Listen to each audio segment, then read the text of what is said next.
welcome back to the channel. It's October the 30th, 2024, and we've got both of the, well, let's put it this way, two of my 140s in here. We got a H1, we got a H3. We're doing some switching around on tires and wheels on these things. I'm gonna put, this is my old tires here, they've got fluid in them, and I don't know what everybody uses. I should have showed you this when I walked by. Windshield washer fluid, winter formula. I've got to get some more of it. Either put 4 or 5 gallon per tire, but that's what I'm going to be using. Get these fluid in here. H1, I'm going to be putting these older tires on right here with just fluid in them, no weights. There's what come off of it. And I'm going to be putting this sleeve hitch I built. I've got a video on my channel where I built this thing a few years ago. If I can find it, I'll put a link to it. Had it CNC plasma cut from some people I know and welded it together. It's made off the original blueprints I got off of Weekend Freedom Machines. Check that out. But I'm gonna be putting it on this tractor with the, just using the sleeve hitch on it. On this one, which I took it off of, I'm gonna be trying to assemble this lift right here. It's 3-point hitch. It come off of eBay. If I can find the original video where I found out about this thing, I'll post a link up in the upper corner up there. But I'm gonna be putting this on here. I've got some 3-point accessories that I wanna use and make it a little more, I'm gonna make a hitch to where I can pull trailers and stuff, which I've got a hitch I built that works with the sleeve hitch. It works just fine. It's got a 2-inch ball and you can pull trailers around and stuff, but I'm gonna go ahead and put this on here and do a little different. Here's the new tires. They are the True Power, Carlisle True Powers. Brand new. I've had them 2 or 3 years, but this is as close to the tractor as they've been. I just haven't had a chance. I've got to get my fluid, like I say, and put in them. Those tires over there has already got fluid. These is going to get about probably 4 gallon. Probably go with 4 eighths, 32, plus the weight of the tire, plus these weights right here. Probably be enough. Probably be enough. We'll show you that process. I have got over here and got started just test fitting. Here's what I've run into on this, which I read there. These lifts were excellent, but a little issue or two, if you can see. This bolt right here lands right under that. I'm either gonna have to take my torch and cut out around it, or if I wanna leave this intact, I'm gonna go right here, and there's nothing inside to stop me. Go right in front of that a couple of inches and drill a hole, take this bolt out and move up there. I don't believe it'll hurt anything. But that's the way I'm gonna, it don't run off hydraulics. This lift here, if I can find a link, I'll show you. It's the reason I went ahead and purchased it. It runs off the same type bar. It's laying here somewhere. Oh, here it is. The same type bar. It slides up through and runs the sleeve hitch. It's a little bit lighter version, but it runs up through there, hooks to your rock shaft. Over here's the one I built that runs the sleeve hitch.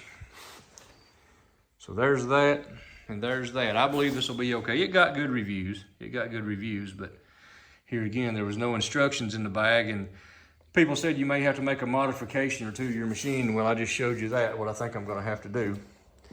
All in all, these old tractors run pretty good. This one's still got the muffler on it. I can't remember what year it is. I'd have to look at the serial number, and I may post them up there. Both of them's original motors. Haven't done anything to them. Someone had laid some spray bombs to this one when I got it, but it's straight pipe. It's a little bit loud. Let me go ahead and fire it up here. All right, I hooked the battery up, the light on the electric clutch. Let's make sure it works. All right, we got power. I'm gonna do a cold start on this thing. Just a little choke, a little gas, and to prove it's a cold start. Sure wouldn't be doing that if I had it running earlier. So here we go. Let's see if it'll fire up.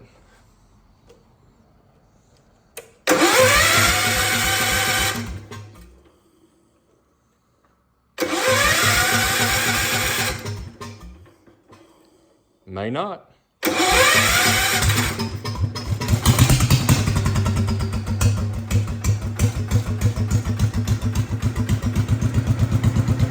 Like I say, it's just a little bit on the loud side, so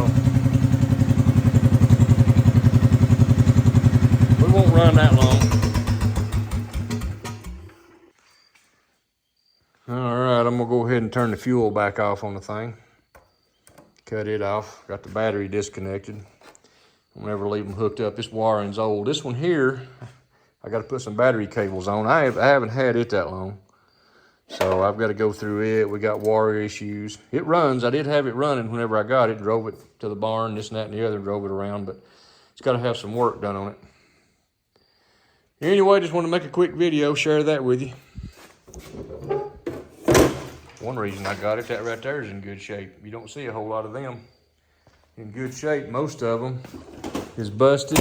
Anybody fools these tractors, or somebody before me has done something like that and put some really cruddy generic Chinese LEDs or something other in it, and it don't work for squat. So anyway, oh yeah, H2, or I'm sorry, H3, H1, just in case there's somebody watching the channel or the video that is not familiar. You got one hydraulic output, or you got two, hence the levers. One runs a deck, one runs right, one runs left. I have a blade for this one, two-way blade. Got the weights, those are, got them at the John Deere place, same as the John Deere 40s, but they of course not got the emblem, so they're much cheaper. This is another item, CNC plasma cut, from some people I know welded it together. Got these from a boat supply store. Everybody recognizes how those work. Anyway, hope you liked the video. Like, share, subscribe. I'll post some more when I get this lift put together and put it on there, unless it don't work. And if it don't work, I'll probably make a video on that too. Y'all have a great day. God bless. See you on the next one.